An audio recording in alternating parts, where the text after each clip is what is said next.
The first thing that told me this was not a market crash was a hospital order. In Queens getting rejected while the morning shows were still calling it a card outage. Not a rejected credit card, not a late invoice. A vendor order for sterile saline syringes and insulin cooler packs hit a processing hold that nobody inside the hospital could clear.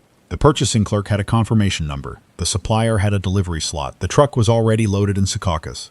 Then the supplier's bank flagged the hospital's payment instruction under the status unsettled pending source reconciliation, which sounded boring until the clerk told me the same phrase had just appeared on food distributor accounts, fuel terminal accounts, payroll files, and one state benefits portal. That was the first hour. People in line at bodegas thought Tap to Pay was down. Office workers in Midtown laughed and pulled out another card. A gas station in Jersey City taped a handwritten cash-only sign to the glass. I had covered securities fraud, bank failures, offshore shells, fake invoices, missing collateral, and every dirty trick that hides inside clean paperwork, and I knew that phrase was not a glitch phrase, it was a trust phrase. It meant one bank could not prove to another bank that the money behind a payment was real enough to settle. By 8:15 that morning, New York sounded normal if a person was not listening closely. Horns on 3rd Avenue, delivery carts rolling over broken sidewalk plates, coffee machines screaming behind counters, people complaining because a card reader froze. Nothing dramatic, no screaming crowds, no smoke, no troops in the street. That is why the first day was so dangerous. The country did not look broken. It looked inconvenienced. The automated clearinghouse files from overnight had landed late at several receiving banks. Payroll batches from hospitals, school systems, trucking companies, and 2 national food distributors were marked with exceptions. Debit card networks started timing out because authorization messages could still move, but the back-end settlement exposures were not matching balances that banks believed were available. A woman buying baby formula in Brooklyn watched her card decline 3 times, then paid cash and went home angry. She did not know her employer's payroll processor had already received a bank notice saying the file could not be confirmed. She had no reason to know. Most people never see settlement. They see a green checkmark, a receipt, and a number on a phone screen. I got the first private call from a fraud investigator I knew at a regional bank in Pittsburgh. He did not say hello. He said, "Our wires are final, but the inputs are dirty." I wrote that down because clean panic has a different sound from ordinary office panic. He told me FedWire itself had not vanished. The system used for high-value bank transfers was still processing messages, and processed wires were final once completed. That did not save anybody because the banks were no longer sure which customer balances could fund the wires. A bank can move money if it trusts the account balance. It can lend against collateral if it trusts the collateral. It can honor debit card exposure if it trusts tomorrow's settlement. That morning, banks were staring at account ledgers with gaps, duplicate credits, future-dated adjustments, reversed reversals, and synthetic loan identifiers that trace back to assets nobody could locate. His team had 6 conference rooms filled with people who had spent years catching fake payroll rings and stolen identity refunds. Now, those same tools were lighting up against customers who looked real. Companies that had been in business for decades, and state accounts that nobody wanted to accuse of fraud. The public explanation came out before lunch. A coordinated technology issue across several payment processors. Temporary contained, no customer funds lost, do not withdraw unnecessary cash. Use alternate payment methods. That sounded responsible, and it was also too clean. I had heard that language after bank breaches, exchange failures, ransomware incidents, and trading halts.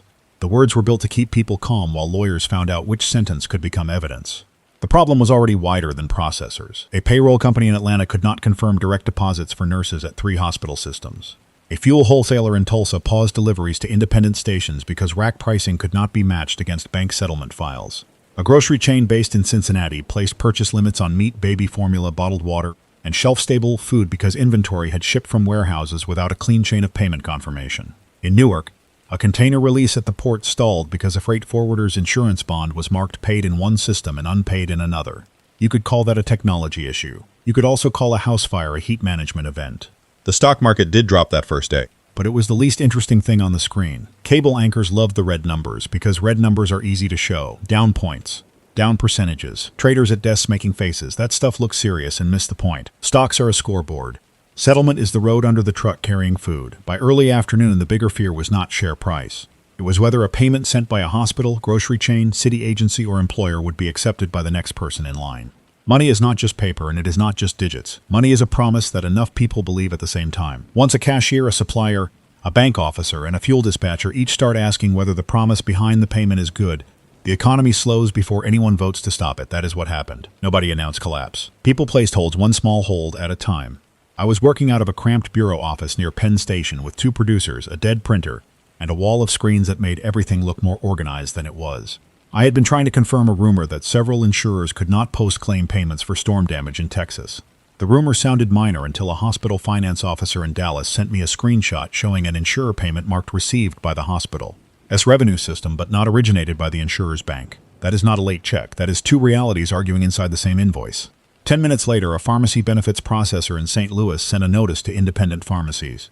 Reimbursements may be delayed due to national settlement irregularities. My ex-wife ran a small pharmacy in Astoria, and I hated that she was suddenly part of the story. I called her anyway. She answered from the back room with the refrigerator alarm beeping behind her, and she said insulin suppliers had stopped accepting standard 30-day invoices. They wanted cashier's checks, confirmed wire receipts, or cash before release. Pharmacies do not run on cash. Patients do not wait for settlement theory to clear. By the first evening, automated teller machines in Manhattan were still working in some places, which gave people the wrong idea. They filmed themselves pulling out 20s and posted smug little clips about being prepared. In Brooklyn, some machines were empty by dinner. In Queens, a line formed outside a bank branch before closing because customers wanted paper proof of balances. The branch manager stood near the door and said accounts remained insured, funds remained safe, and online access would return. He was not lying in the way people mean when they say lying. He was repeating the safest truth available to him. The Federal Deposit Insurance Corporation can handle failed banks under known rules. It can arrange receivership, make insured depositors whole, move accounts, and calm a clean failure. This was not a clean failure. The banks were still alive. The ledgers inside them were sick. A deposit balance can be legally insured and still be unusable at the grocery counter if the payment chain cannot prove which entries are good. The first night had a strange mood because nobody knew whether to go home, go shopping, or keep working. Restaurants in Manhattan did one of three things. Some took cash only. Some let regulars write down names and phone numbers. Some kept running cards offline, which was insane and human at the same time, because a dinner rush does not wait for the Federal Reserve to explain net settlement. A bartender near Herald Square told me he had a drawer full of signed receipts that might become real or might become trash. He shrugged because the rent was due in 4 days and the liquor supplier already wanted certified funds. The subway still ran. Police still moved traffic. People still walked dogs. The surface of life held. Under it, the quiet rules were changing. A grocery manager in Yonkers told employees to remove price tags from high-demand items and wait for updated cost guidance. A trucker in Pennsylvania said his dispatcher had told him not to unload until payment was confirmed, and the receiving warehouse threatened to call police if he pulled away. Everybody wanted the old rules enforced.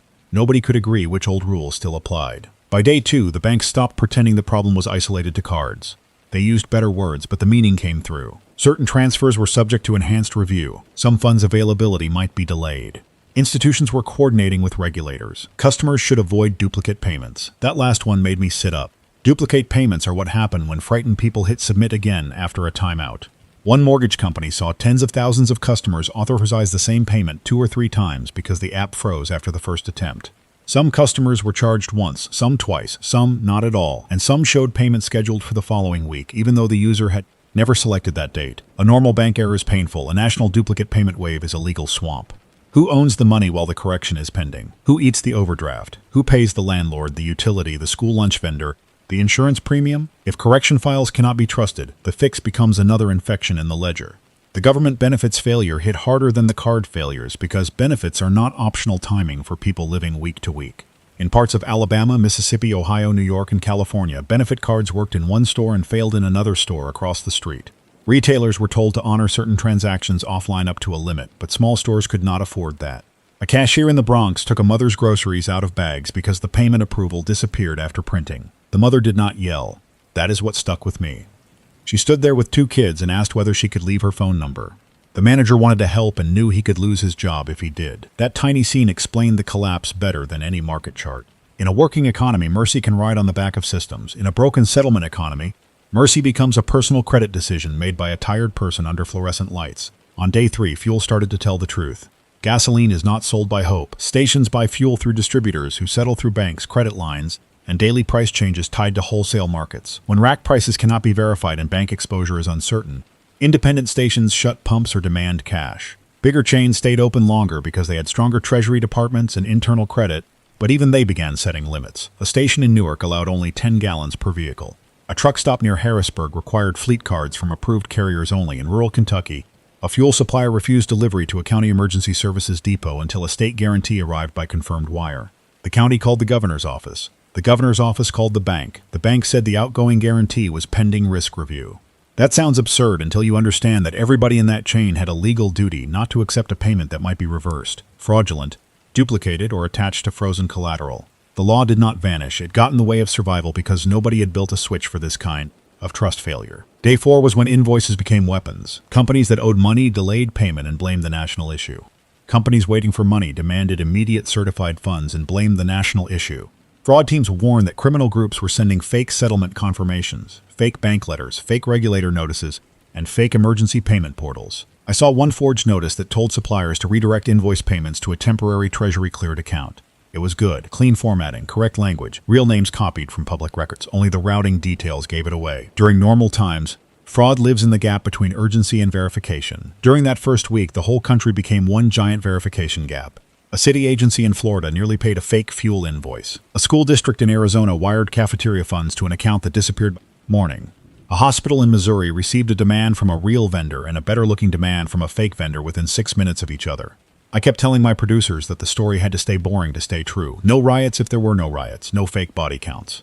No empty city shots from years ago. The early collapse was paperwork, locked loading docks, frozen payroll, and managers making frightened calls from supply rooms. That did not mean it was soft. By day 5, hospital purchasing departments were moving into crisis mode. Hospitals do not buy supplies by sending some guy to a store. They use contracts, group purchasing organizations, distributors, vendor portals, insurance reimbursement, credit terms, and scheduled deliveries. When those links jammed, emergency rooms did not run out of everything at once. That is movie nonsense. They ran short of specific items first. Saline bags, certain syringes, blood collection tubes, dialysis supplies, refrigerated medications, replacement parts for imaging machines. One hospital in Queens had money in the bank and could not get a diabetes supply shipment released because the distributor's credit team would not accept the hospital's standard payment file. That was the first time my ex-wife cried on the phone. Not because of us. Because she had a teenage patient whose insulin refill was stuck inside a supplier hold, and the supplier's hold message was written in language meant for accountants, not parents.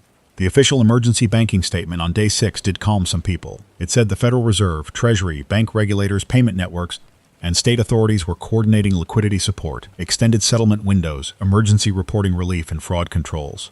That sounded powerful because those words usually are powerful. Liquidity can solve many bank problems. If a bank has good assets but not enough ready cash, the central bank can lend. If depositors panic, guarantees can slow the run. If one institution fails, regulators can sell parts or bridge operations. The trouble here was uglier. Liquidity does not equal truth. You can lend against collateral only after you decide the collateral exists, has value, and is not already pledged somewhere else. That was where the whispers kept pointing. Some loans had been financed through collateral pools stuffed with receivables, invoices, subscription revenue, warehouse inventory, insurance claims, and future payment streams. Those pools were supposed to be boring. Boring had become the hiding place. By the end of week 1, denial settled into a routine. People went to work when they could. Stores opened with limits. Banks extended hours and answered almost nothing. Payroll departments sent apologetic emails. Landlords sent rent reminders with softer language. Utility companies paused some shutoffs because they could not tell who had paid.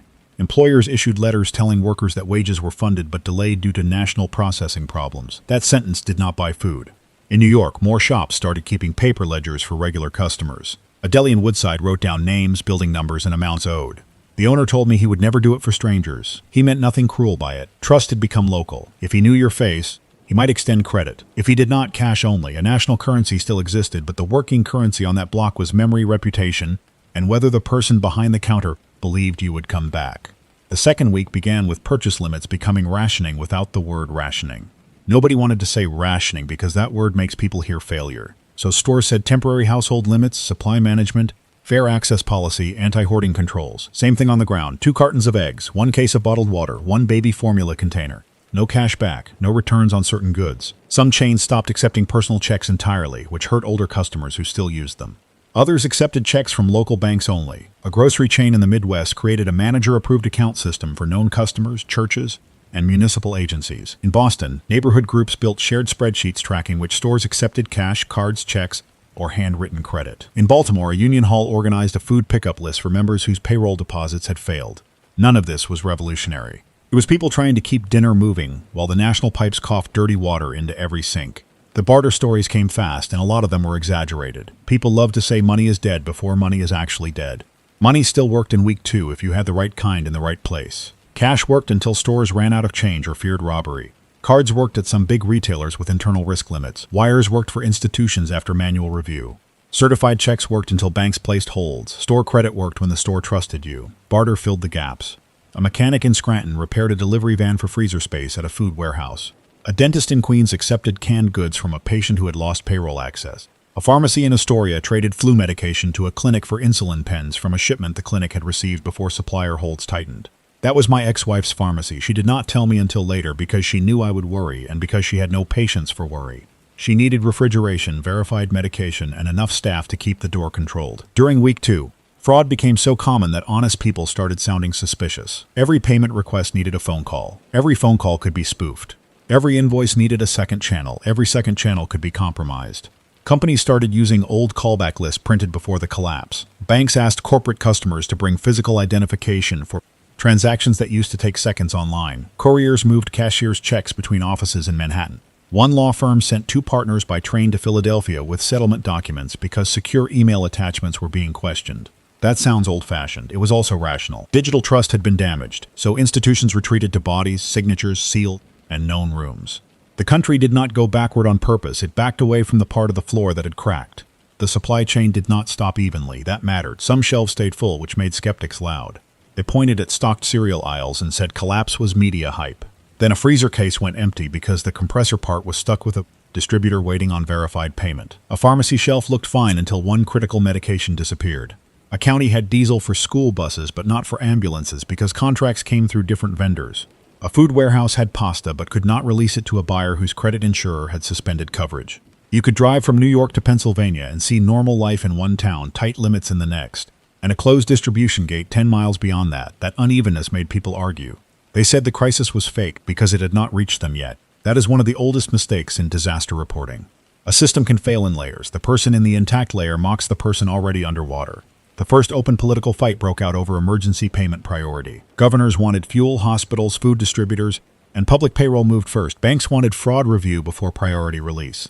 Retailers wanted assurance that card transactions honored under emergency rules would settle later. Labor groups wanted wages treated before corporate debt payments. Investors wanted bond payments protected because pension funds held those bonds. Every side had a real argument. That was the part viewers hated. They wanted villains. There were villains, sure, but there were also millions of ordinary contracts stacked in the wrong order for a crisis nobody had named. If a grocery chain pays suppliers ahead of workers, families suffer. If it pays workers ahead of suppliers, food stops moving. If a bank clears a suspicious payroll file to avoid hardship and the file is fake, the loss goes somewhere. If the bank blocks it and it is real, workers go hungry. Settlement is moral when it breaks. It decides who waits. I got access to the first strange document on the 10th day. It came from a lawyer who represented a mid-sized insurer and had no reason to trust me except that I had once kept his name out of a story when he gave me documents that turned out to be wrong. This time he sent a ledger extract tied to catastrophe claim financing. The entries looked normal at first. Claim batches, expected recoveries, reinsurance receivables, collateral notes. Then I noticed 3 transaction timestamps dated 5 days ahead. Future dates happen in finance. Scheduled settlements, forward contracts, effective dates, all normal in the right place. These were not in the right place. They were audit trail entries claiming that confirmation events had already occurred in systems that had not yet opened for that future business day. One entry referenced a flood claim in Louisiana attached to a storm that had not happened. Another referenced warehouse inventory in Ontario that customs records showed had never crossed the border. The lawyer wrote one line under the file. Tell me I am reading this wrong. I tried to tell him that. I really did. There are mundane explanations before wild ones. Bad clock synchronization, time zone errors, test environment contamination, migration artifacts, fraudulent backfilled records. A corrupted audit log. I called 2 database people, one former bank examiner, and an engineer who had built reconciliation tools for a payment processor. None of them wanted to say time travel because adults with mortgages do not say that on a Wednesday. They said synthetic pre-positioned records.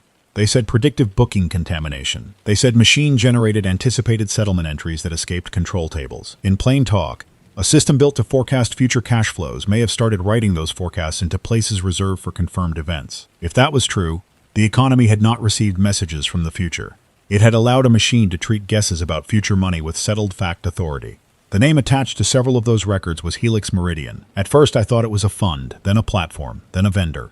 It turned out to be a whole ugly family of services built across several firms: automated receivables financing, inventory credit scoring, insurance recovery prediction, corporate cash optimization, and synthetic liquidity generation. Each part had a clean brochure. Faster working capital, better risk pricing, reduced friction, smarter collateral, all normal enough to bore a committee. The trouble was in the connections. A food distributor's future invoices could support a short-term credit line. That credit line could back a note. The note could sit inside a collateral pool. The pool could support another loan. The risk model could predict repayment with high confidence. The predicted repayment could appear inside dashboards used by Treasury departments to release new credit. Everybody saw a different legal slice and thought somebody else had checked the whole animal. Week 2 ended with the first confirmed payroll riots, and even that word was too big for most of what happened. In Cleveland, workers surrounded a manufacturing office after a second failed direct deposit. In Memphis, warehouse employees blocked trucks from leaving until management issued cash advances. In Phoenix, a school district handed out paper wage acknowledgments that some local stores agreed to honor for teachers and bus drivers. In New York, a home health agency lost half a shift because aides could not afford transit after payroll failed. No one had to invent chaos. Missing pay is enough. People can tolerate a lot when they believe the money is late. When they begin to believe the money may never arrive, the conversation changes. Managers who had spent years saying payroll was automatic now had to explain that automatic meant nobody in the building knew how to fix it. By the start of week 3, blame became the main product in America. Every official blamed every other layer. Payment processors blamed bank data feeds. Banks blamed processors, fraud attacks, customer oversubmissions, and non-bank finance companies. Non-bank lenders blamed market panic. Politicians blamed regulators, technology firms, foreign hackers, previous administrations, current administrations, short sellers, crypto criminals, artificial intelligence firms, and anyone who had ever said the word deregulation near a camera. Some blame was earned, some was theater. The hard part was that several causes were true at the same time. There had been cyber intrusion attempts. There had been fraud. There had been reckless lending. There had been synthetic collateral. There had been weak oversight. There had been real payment system stress. Disasters rarely arrive clean. People kept asking for the cause. The honest answer was that the cause had roots, branches, and people hiding in both. The barter networks became more organized in week 3 because hunger and medicine require organization. Churches, union halls, firehouses, school gyms, mosque basements, veteran posts, and neighborhood associations built local boards listing needs and offers. Cash still mattered, but it no longer ended the conversation. People wanted proof you had fuel, diapers, antibiotics, mechanic skills, refrigeration space, safe transport, or a known employer. In parts of New York, building supers became more powerful than landlords because supers knew who lived where, who paid, who helped, and who caused trouble. In rural areas, county clerks and feed stores became trust centers. A feed store in Iowa issued handwritten chits backed by grain deliveries and local bank letters. A hardware store in Maine accepted those chits from truckers because the store owner knew the grain elevator manager by phone. That is how national systems shrink. They do not disappear into nothing. They break into smaller circles. The smaller circles were safer in one way and crueler in another. If people knew you, you had a chance. If you were new, transient, undocumented, recently moved, estranged from family, or just private, you had less to trade than you thought. A woman in a Manhattan shelter had a benefit balance on her phone that no store would accept because the authorization system kept failing. A retired man in Queens had savings, but no cash and no nearby branch open. A delivery driver from New Jersey had fuel cards that worked in 3 counties and failed in 2 others. The old financial system was unfair. No question, the emergency local systems were unfair with less paperwork. That is not a defense of either one. It is just what I saw.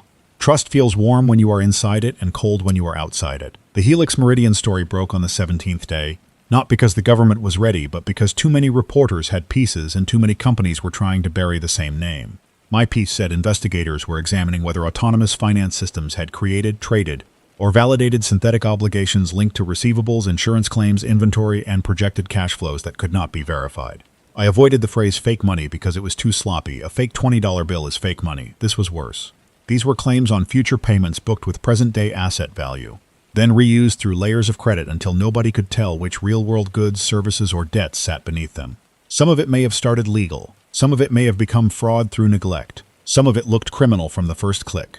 The public heard one thing. The money was not where the screen said it was. Markets had been closed, half-open, halted, restricted, and reopened by then. It did not matter much outside finance. The deeper market was trust between companies.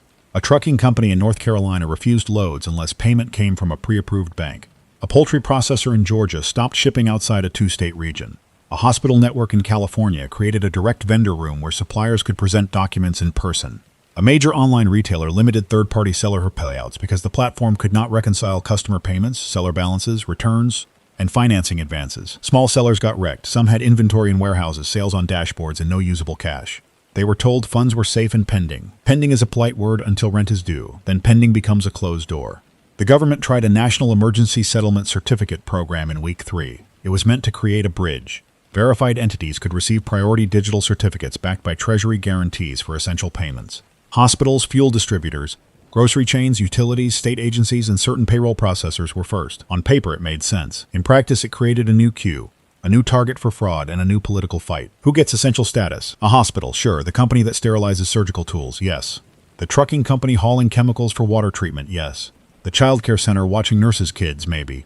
The payroll company paying the childcare workers, maybe. The software vendor keeping the payroll company online, maybe. By the time you follow one essential payment far enough, you find half the economy holding the other half upright. My ex-wife's pharmacy got one emergency certificate through a city health partnership on day 19. It covered a limited release of insulin, seizure medication, antibiotics, and refrigeration supplies from a distributor in New Jersey. She called me after midnight from the pharmacy floor. She had been there 14 hours and she sounded too tired to be scared. The shipment was due in the morning, cash on delivery waived, certificate accepted, manual signature required. I asked whether she had security. She said she had a retired sanitation worker, a bodega owner, and 2 mothers from the block sitting near the door with folding chairs. That was her security. No hero speech, no drama. Just people protecting medicine because the normal security was a working supply chain and that had failed. The shipment arrived 6 hours late. Half of it was missing because another pharmacy group had a higher priority code. She still cried when the insulin boxes came in. Then she hung up because people were waiting. Week 3 also brought the first serious bank closures that were not called closures. Branches moved to appointment only. Cash withdrawals were capped. Large transfers required documented purpose. New accounts were delayed. Some banks shut lobby access because crowds were getting angry. Police stood near doors in places where people had never seen police outside a bank, except during a robbery. The anger made sense and missed the mechanics. Tellers did not know where the money went. Branch managers did not design collateral models. Local bankers had to tell grandmothers, contractors, nurses, and cab drivers that their own money was subject to limits because the institution had to preserve liquidity, prevent fraud, and comply with emergency directives. The public heard no. In a crisis, no becomes personal fast. The future-dated records got stranger after day 20. Investigators found more entries attached to events that had not happened yet, but the better explanations still did not require magic. Helix, Meridian, and related systems had been trained to forecast obligations and pre-stage. Liquidity. That was the sales language. Faster finance, less idle cash, lower friction. The systems pulled from shipping data, weather models, insurance histories, purchase orders, payroll cycles, commodity flows, customer behavior, and market signals. Then they produced expected payments and risk scores. Somewhere in the mess, expected payments were converted into tradable confidence. Not official money, not legal tender, but accepted collateral value inside private credit chains. Once enough institutions accepted the same machine's predictions, the predictions started acting real. The system did not see the future.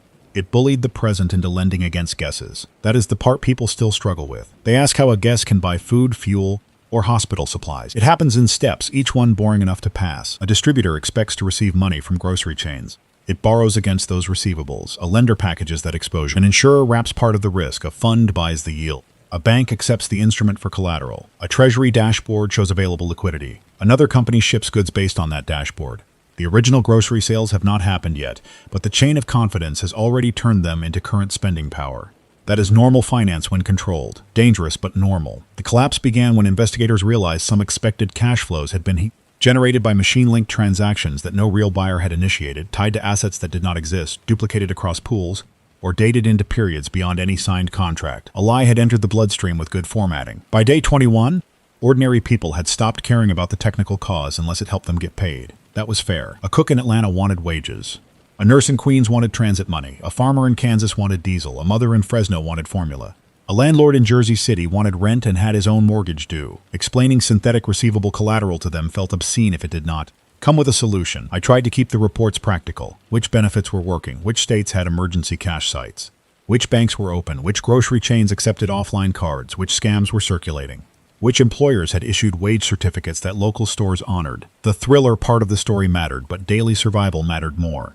A collapse is lived through errands. Crime changed shape. There were robberies, sure, but the more important crime was credential crime. Fake couriers with fake bank letters, fake pharmacy purchase orders, fake fuel vouchers, fake payroll adjustment portals, fake government certificate websites. People who would never fall for an email scam in normal life clicked because rent was late and a message said, funds were available after verification. A church in Newark lost its emergency food account to a spoofed bank call. A small manufacturer in Buffalo shipped parts after receiving a forged settlement guarantee.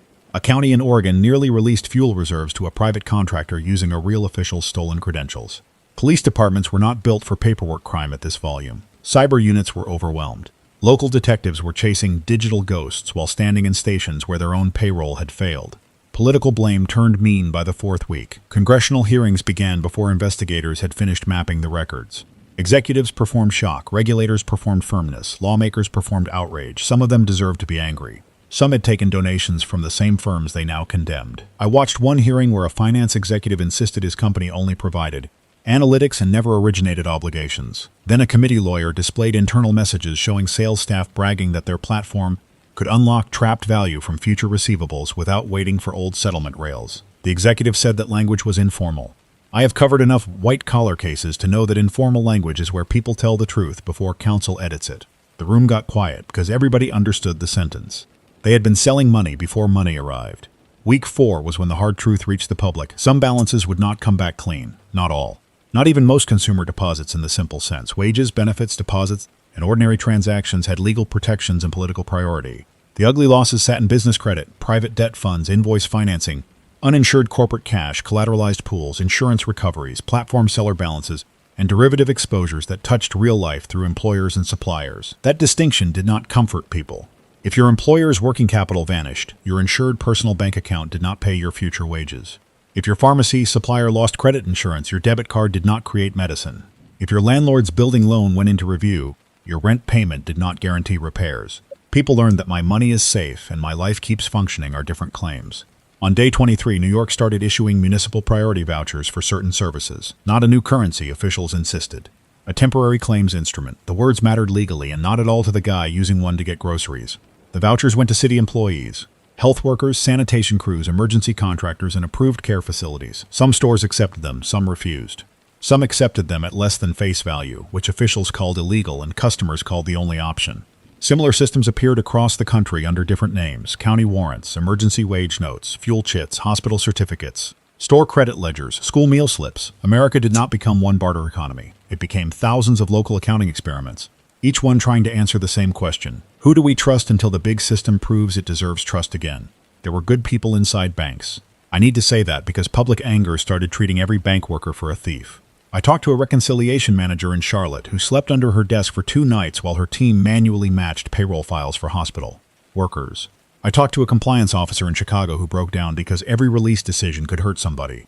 I talked to a small-town bank president in Iowa who honored local farm checks against his own judgment because he knew the farmers, knew the elevator, knew the church board, and believed the paper was better than the frozen screen. He also knew regulators might punish him later. He did it anyway.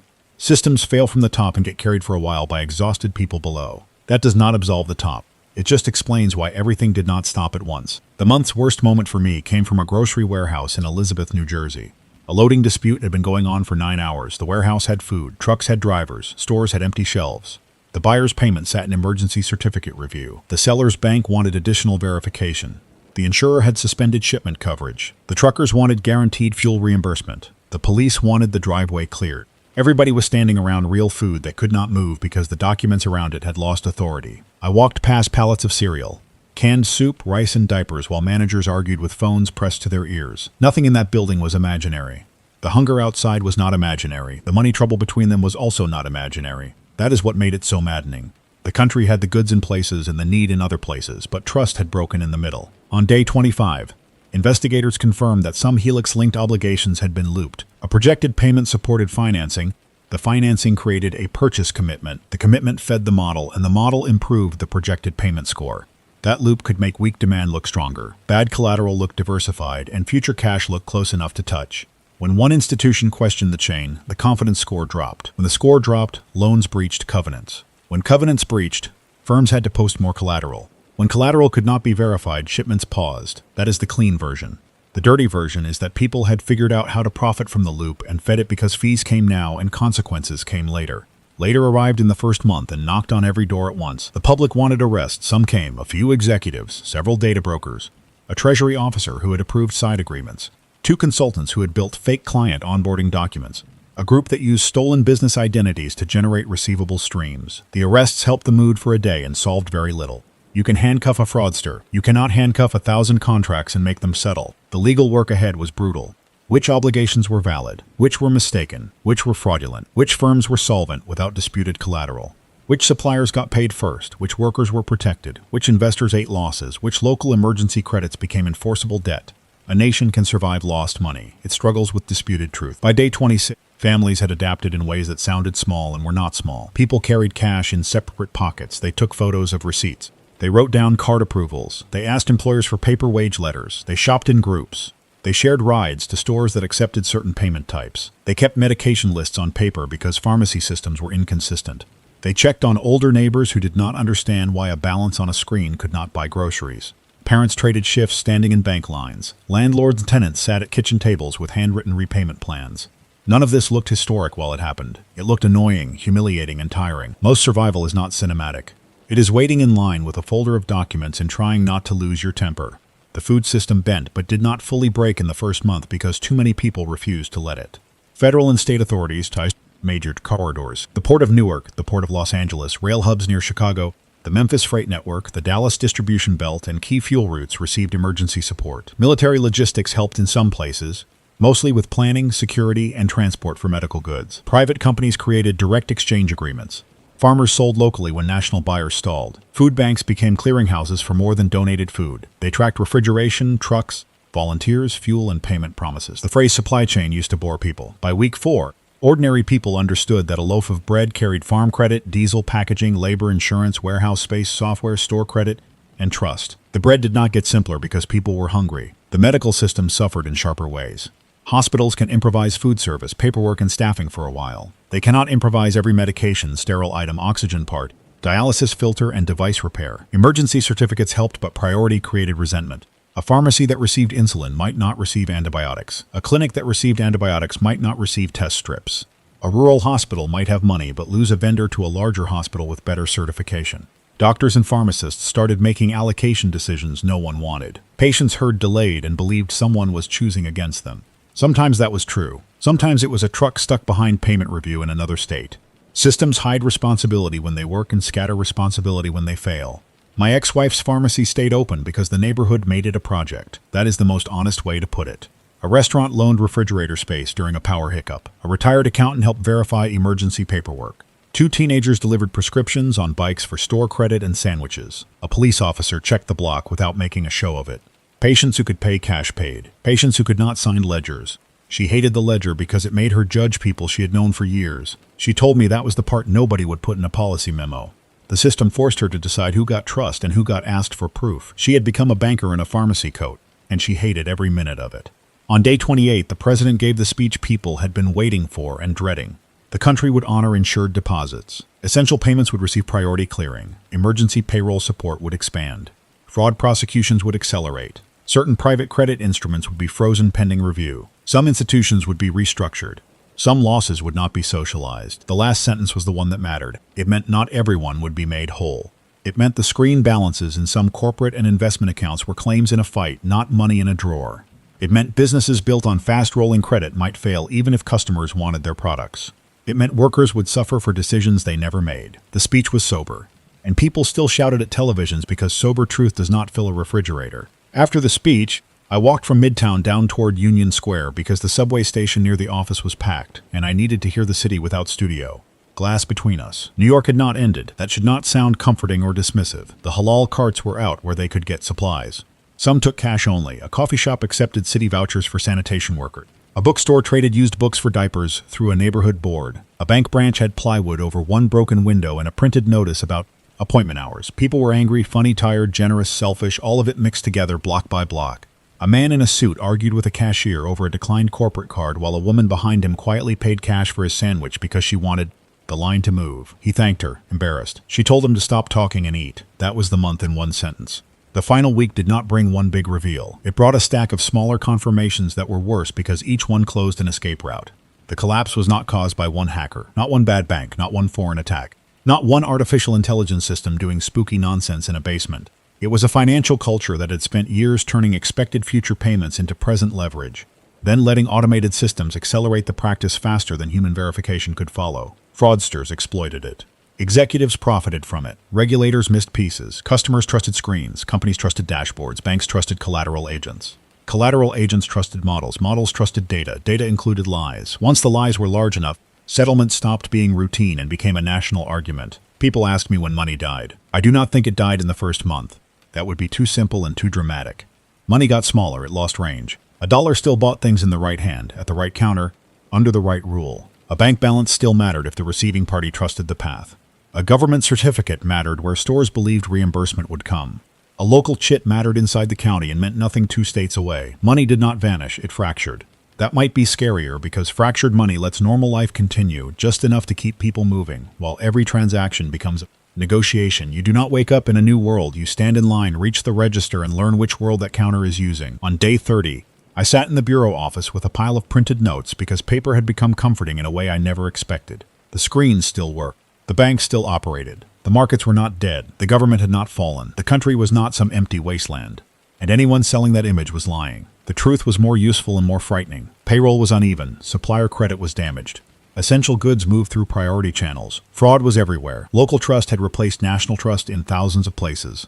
Some businesses were alive only because regulators had paused the clock. Some were already dead and still answering phones. The month had not destroyed America. It had shown how much of America had been running on assumed settlement, rolling credit, and promises no one had personally checked in years. I keep thinking about that first phrase from the Pittsburgh Investigator. Our wires are final, but the inputs are dirty. That is the whole story. The strongest payment rail in the country cannot make a false balance true. A bank guarantee cannot turn non-existent collateral into warehouse goods. A federal speech cannot force a supplier to trust an invoice. A model cannot create insulin, diesel, eggs, or payroll by predicting that someone will pay later. We built a system where speed looked strong, and for a long time it worked well enough that questioning it made you sound old or paranoid. Then the speed carried bad records through good pipes. And by the time people saw the damage, the bad records had become somebody's paycheck, somebody's shipment, somebody's medicine, somebody's rent. This is the part I want people to understand before the next month starts. Do not listen only for market numbers. Listen for settlement language. Listen when a company says payment timing instead of payment. Listen when a store says temporary limit without a storm, strike, or shortage that makes sense. Listen when a hospital has money but cannot obtain supplies. Listen when fuel moves only with certified funds. Listen when your employer says payroll is funded but delayed. Listen when every institution says your money is safe, but nobody can tell you when it becomes usable. That is where the real collapse lives, not in the shouting, not in the charts. In the moment one honest person looks at another honest person and says, I believe you, but I cannot accept that payment. The 31st morning started with a delivery van outside the pharmacy in Astoria and a line of people standing quietly before the gate came up. My ex-wife had slept 3 hours in the back room. The driver wanted a manual signature, a certificate code, a copy of her license, and cash for the fuel surcharge because his company no longer trusted reimbursement timing. She paid him from an envelope customers had helped fill during the week. He unloaded 2 coolers, 3 boxes of standard medication, and 1 damaged carton that had to be refused because damaged medicine is not charity, it is danger. A mother in line started crying when her son's refill was confirmed. The driver stood there staring at the sidewalk because he had 2 more stops and did not know whether the next certificate would clear. That was not the end of the economy collapse. That was how the next month began. The farm reports near the end of the month were the ones that made city people understand the delay between finance and hunger. A corn farmer in Illinois had grain in storage and buyers on paper, but the elevator had reduced intake because its short-term credit line was under collateral review. A dairy operation in Wisconsin had milk that needed pickup on schedule, not when lawyers finished reading emergency certificates. A cattle feed supplier in Nebraska demanded confirmed payment before releasing another load because its own bank had frozen receivable-backed borrowing. None of those people were broke in the ordinary sense. They had land, animals, equipment, inventory, contracts, and customers. They were trapped because modern agriculture runs through credit at every turn. Seed credit, fertilizer credit, fuel accounts, equipment loans, processor contracts, feed invoices, insurance payments. A farmer can be rich on a balance sheet and still unable to move product if the buyer's money cannot become the seller's usable money. Construction froze in a different way. Crews did not stop because nobody wanted buildings. They stopped because subcontractors stopped trusting general contractors, suppliers stopped trusting subcontractors, and insurers stopped bonding projects without verified cash reserves. In Miami, a condo project kept cranes standing but sent most workers home because concrete deliveries required payment confirmation no one could produce by morning. In Dallas, a school renovation paused with walls open because the electrical supplier wanted certified funds in the district's emergency. Payment files sat behind hospital and fuel priorities. In New York, landlords delayed repairs because building accounts had money that vendors would not accept without bank letters. Tenants heard excuses and suspected greed. Sometimes it was greed. Plenty of landlords used the crisis to stall work. Sometimes the repair company really could not buy parts because its wholesaler had stopped extending terms. The collapse gave bad people cover and good people no good way to prove they were telling the truth. The courts became clogged before most citizens noticed. Emergency petitions flew in from companies trying to force delivery, vendors trying to stop delivery, workers trying to get wages, landlords trying to collect rent, tenants trying to block eviction filings, hospitals trying to compel medical suppliers, and banks trying to freeze disputed accounts before funds disappeared. Judges were asked to decide what counted for payment when a transaction was approved in one system, rejected in another system, and marked pending in a third. That sounds technical until a sheriff stands outside a warehouse with 2 court orders from 2 counties saying opposite things. One order tells the warehouse to release food to a grocery chain. Another tells it to preserve goods tied to a disputed financing claim. The food does not care who has the better lawyer. It sits there while people argue over ownership. Pension funds entered the public conversation late because pensions feel distant until they are not. Teachers, firefighters, municipal workers, and private retirees started asking whether the frozen private debt funds and collateral pools were inside their retirement plans. The answer in many cases was yes, but not in a simple way. A pension might not own the bad invoice directly. It might own a fund that owned notes tied to receivables that depended on payment streams generated through Helix-linked models. Try saying that to a retired fire captain in Staten Island who just wants to know whether his check arrives next month. The checks did arrive for most retirees in the first month because public systems prioritized them and reserves existed. The fear stayed because people had learned that distance on paper does not mean safety. A retirement account can be far from fraud and still linked to it through a chain no normal person would ever read. The corporate statements got colder near the month's end. At first, every company sounded sympathetic. We value our employees. We are working around the clock. We appreciate your patience. Then the legal departments tightened the language. Certain obligations remain subject to reconciliation. Some payments may be adjusted. Vendor schedules are under review. Workforce actions may be necessary. That last one meant layoffs. Companies that could not finance inventory or payroll began cutting hours. A warehouse in Ohio put workers on unpaid standby. A call center in Texas delayed training classes. A restaurant group in New York closed locations that were profitable on paper but cash-starved in reality. Workers who had done everything right were told the business had receivables but no liquidity. The phrase made people furious because it sounded invented. It was real. That did not make it acceptable. It made it harder to fight. The strange thing was how many people kept using digital payments even after everything they had seen. That was not stupidity. Cash was limited, unsafe to carry in large amounts, and useless online. Checks were slow and distrusted. Barter required relationships. Local vouchers did not travel. So people kept using cards, bank transfers, apps, and employer portals because broken convenience was still the only bridge available for millions of transactions. Each payment became a small act of faith. Some cleared, some hung, some duplicated, some vanished for 2 days and came back. People began taking screenshots of every confirmation screen. Parents taught teenagers to write down order numbers. Small businesses taped signs asking customers not to resubmit failed payments without speaking to staff. A whole country learned reconciliation habits that accountants used to do quietly in back offices. One afternoon near the end of the month, I sat with a retired payment operations manager in a diner on Lexington Avenue because he refused to talk by phone.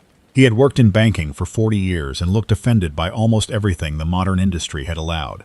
He drew boxes on a napkin with a pen that barely worked: originating bank, receiving bank, processor, clearing settlement, customer ledger, corporate treasury, credit line, collateral. He tapped each box and said, "The public thinks the problem is inside one box because that is how television explains things." Then he dragged the pen across the whole napkin until the lines crossed.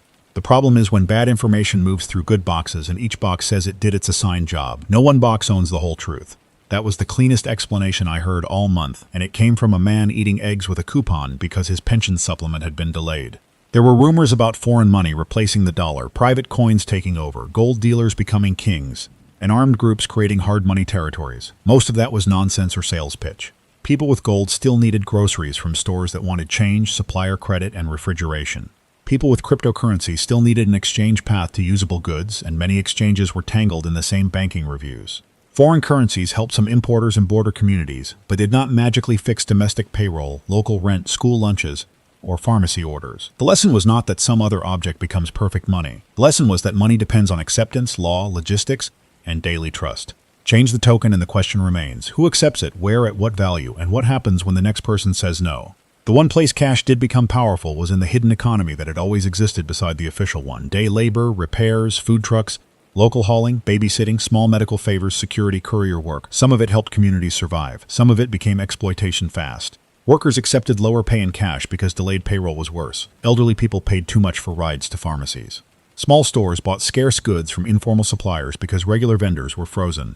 Police could not chase every gray market deal, and many officers were making the same deals for their families after shifts. That is where collapse gets morally dirty.